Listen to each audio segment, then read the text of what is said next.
Ils battent à nouveau le pavé. Les héros en blouse blanche, applaudis tous les soirs à 20 h ces derniers mois. Leur colère n'est pas retombée, bien au contraire. Aujourd'hui, nos revendications sont claires. C'est des hausses salariales, mais qu'on nous donne aussi les moyens humains et matériels pour pouvoir fonctionner. Des actes concrets réclamés par des milliers de médecins, d'aides-soignants, d'infirmiers et de brancardiers rassemblés à Paris devant le ministère de la Santé.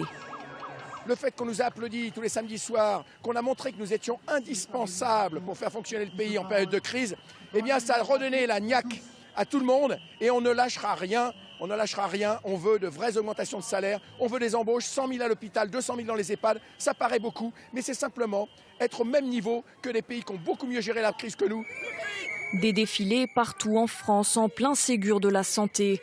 Cette grande concertation sociale voulue par l'exécutif pour soigner les maux de l'hôpital public, rendez-vous majeur du quinquennat d'Emmanuel Macron. Mais après 20 jours de discussion, toujours aucune annonce concrète.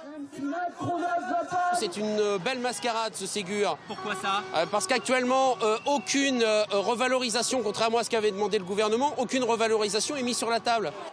Le gouvernement promet de dévoiler son plan d'investissement massif début juillet. Dernière ligne droite de négociation donc, durant laquelle les manifestants comptent maintenir la pression. Une mobilisation entachée par des débordements en fin de journée sur l'esplanade des Invalides à Paris.